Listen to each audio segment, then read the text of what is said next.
Hello, this is Bleach Draven back with another speed paint art ramble thingy. Not really sure what to call this, but we're going with it. So, up on screen, I have drawn two characters today. It is my OC Tanjanna and Cassie. Tanjanna being the first one that's on screen. She has a very sassy look. She looks very done, which I can relate. These are both D&D characters. If you don't know what D&D is, it is Dungeons and Dragons. It is a tabletop game that you play with at least 3 people. You need a DM, Dungeon Master, and at least 2 players. You can't do it with 1. And it's a lot more fun if you have like 4 players, or I like having 3 just so it's manageable. But it is a really fun game, and I do recommend it. It is very story-based. There's not a lot of visuals, and you gotta get your D20 and roll. It's a lot of fun. Me and my friends have a load of fun doing it. Not sponsored, by the way, but totally could be. Just putting that out there. Anyway, so Tanjanna is the first character I made in... well, not the first, but she's one of the more serious characters I have for D&D. Other characters would be like Jesse Edgelord McCree. Anyway, and just like crack D&D characters.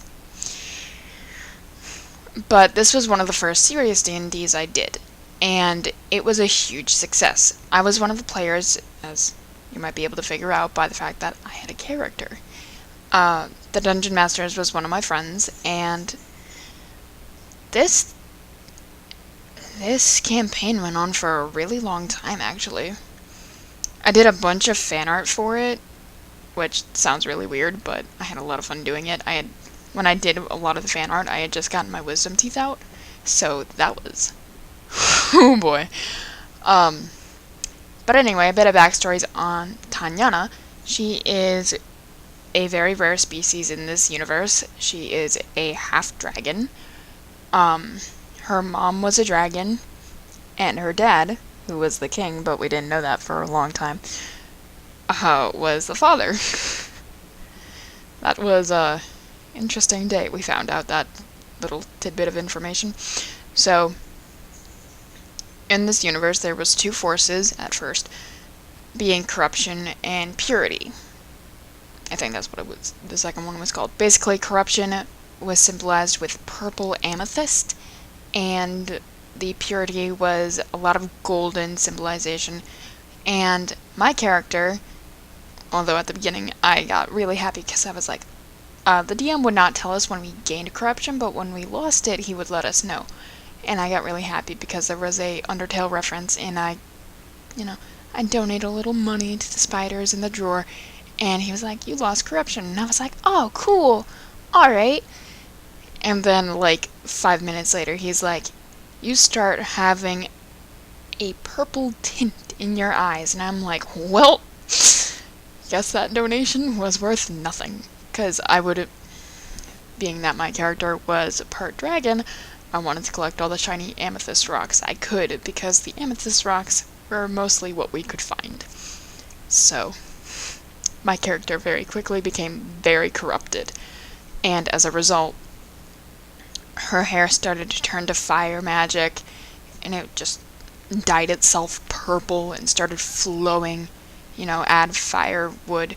Her wings got tinted purple along with her scales, and her tail at the very end, it had a little, like Charmander type flame. And, the scales on her legs turned purple.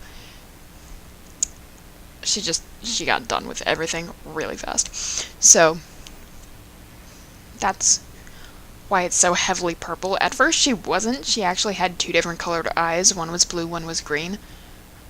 So I decided to keep that in the final design because I really liked it. However, she is extremely sassy, and there was just some aspects that I was like, yeah, I gotta leave these alone because it's too great. Like, in a little bit, you will see she has floral patterns all over the right side of her body. That is actually because there was a murder mystery side quest, I guess you could call it, and she got captured by the serial killer because we suspected the wrong person. And I rolled really badly, so I could not do anything until my friends came to save me, and by the time that they did, I already had the floral patterns on half of my body. Fun fact, only one person didn't pass out and get to 1 health, because at 1 health, it was like, you are completely defenseless, you are knocked out, and you just gotta hope that he doesn't go for you, otherwise you would die. There was only one person that did not get to that point, and he didn't take a single hit points worth of damage. I was so upset and so salty. I was like, why? How? How did you do this? Why? Funny. Another fun fact, he was the one that had the purity. So I was like, fine, I guess. But yeah, so we obviously survived that, and we had a lot of fun. Another thing that the corruption would do was, my arm actually got bitten off by something, so you can see that the floral pattern stops about 1/4 on the forearm. Like 1/4 from the elbow on the forearm. You'll see it in a minute, because I'm starting to do the floral patterns here. Like, you can see that big mark there, that's the scar from where it got bit off. I was actually able to regrow that because the corruption gave me regenerative abilities. At first it grew back as a tentacle, and I was like, DM, what you doing? But no, I was able to reshape it towards a hand, which I was very thankful for, because it's kind of hard to grab a sword with a tentacle. Just saying.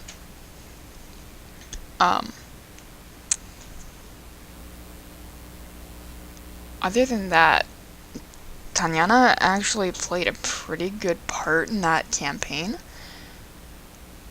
She, at the very end of the campaign, we all had choices to make that would either make or break the ending.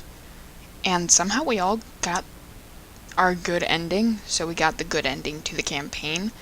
The DM was really clever. Seriously good storytelling.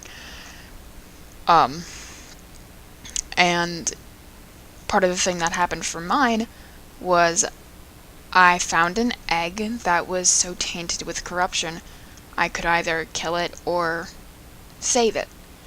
And I chose to save it, so I absorbed all of its corruption and left it there, I believe, for it to be found. And then I went off, we faced the ultimate corruption, and we had another choice. Or, I did, at least.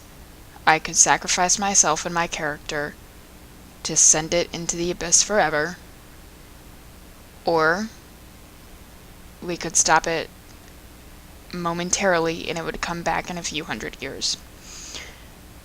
And me and my character, I was like, you know what? Let's go out with a bang. So we actually helped save the day. But in the process, my character died.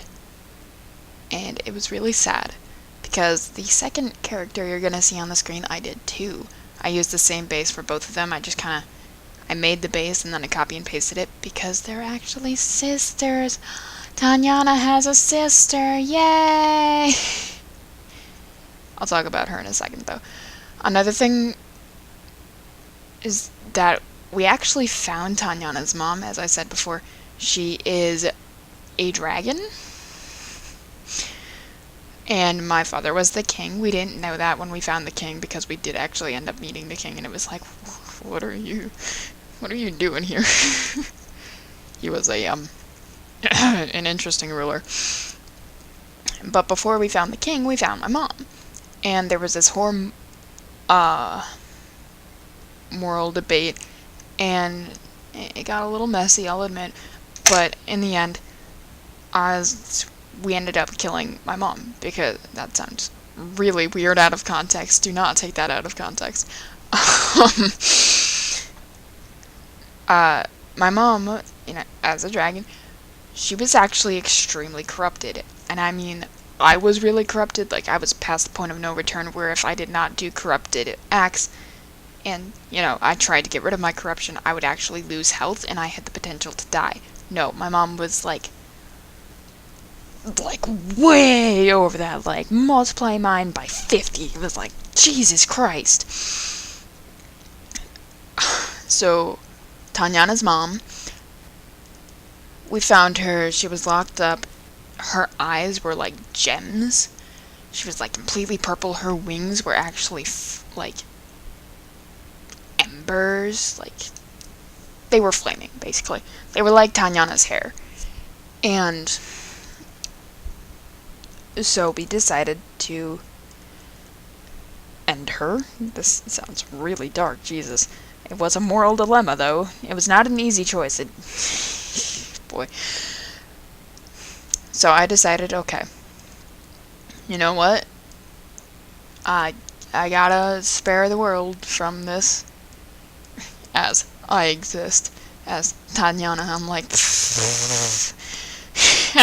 corruption, cool. It was like my goal to gain the most corruption after a certain point, because I was like, well, no reason trying to go back now. But in the end, I ended up absorbing all of my dragon mom's corruption. So I walked out of that, and like, my teammates were waiting, and it was like, hey guys. The character that was like absurdly pure was like, ooh, it's just, sorry mate. Alright, this is the second character. I already did the line art before I started recording for her, so it was like, oops. But, you can see it's the same pose for the most part. I left her hand laying down because she doesn't have any scars like that, at least yet. Oops. This campaign is actually still going. So, Cassie is the little egg my character absorbed all the corruption for. So you're gonna see her color scheme is a lot different because she is just completely washed from corruption. So her scales are white, her wings have like a brown tint to it, and her hair is what Tanjanna's original hair color was, because like I said, the corruption turned like everything to amethyst purple flames. But this is a little sweet cinnamon roll. And we used a different method for this D&D, so it wasn't, the first one we had like a Google Doc, and it was very informal. This one we're actually doing fates, so there's special die for it, and we got the character sheets, and it's all super professional.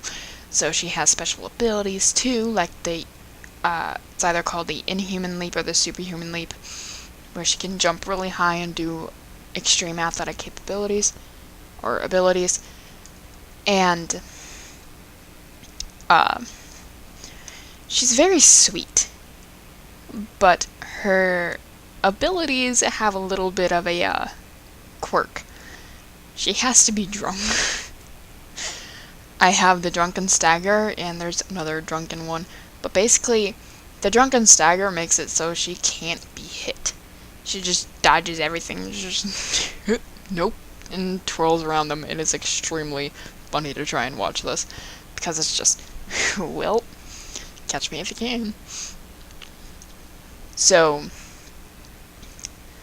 yeah, Cassie is just a little pure bean, except for when she's drunk. She's about 22 years old, so she is legal in the United States, but that doesn't really matter because it's D&D, not real life. But if you are under the age of 21 in the United States, do not drink. That is illegal, bad. So, yeah, Cassie. I really like how her design turned out. Juxtaposed to Tanjanna, where Tanjanna has a lot of purples and her skin is very ashy and gray because of the corruption. Tanjanna, Cassie actually has a lot of warm colors, and she's very light, so there isn't like all that juxtaposition other than the horns. The horns are black. But she's a pure bean. Except for when she's drunk. There was at one point where we were raiding a tavern in a abandoned village. I rolled to raid the tavern, and, I raided it. I found a barrel of beer, and I was like, time to make bad choices. So I rolled to chug it, and I rolled really high. Since this is Fates, we're not using the D20, but I chugged it. I had a consequence for it. Cassie was bloated, but you know what? That was fine, because I could use my ability, my Drunken Stagger, and the other Drunken ability. The DM currently has the character sheet, so if I could pull it up, I would know what the other one was, but it's been a while since we did a session, because school, and I work, so yeah. Can't see my finger guns, but I'm doing them.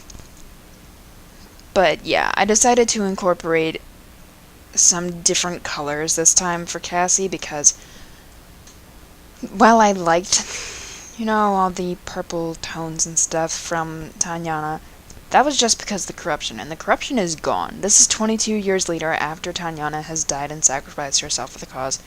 Cassie was raised by one of the other teammates in Tanjanna's group. He eventually passed. Werewolves don't live that long. They kind of have a short lifespan, being that they're half wolf, but or how does that work? Anyway, not a long lifespan. But so she was orphaned again. The king is dead. Her mom is dead. Her sister's dead. And now her caretaker is dead. It's a lot of death. And in the world that they're going in for this, the corruption is gone. However, that does not mean that all is well, because you've got a new enemy. It's a war. It's been going on for a while. Oops. Sorry, we broke the world. Tanjanna didn't mean it. There. Cassie, it's okay. But, so she has to deal with the war, so, oh god. Alright, cool. There, phone. Chill. What was I saying? Yeah, but the color scheme is a lot different. For Tanjanna, you can see her eyes are two different color. One is green, one is blue. I just decided, you know what, let's make it both are green and blue. So she has hazel eyes, blue-green in it. It's really pretty. Next to the browns and the whites. The beige of our clothes. The way she found the other characters in her party, one of them had saved her because, again, her species is extremely rare, because normally when half-dragon, half-human breeds popped up, they don't look like this. They're like Skyrim dragonborns.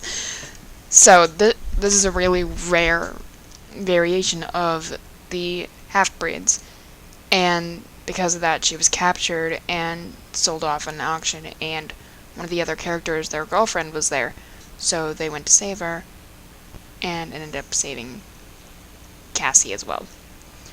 So it's really cool. But that's just about all I have to say about this for now.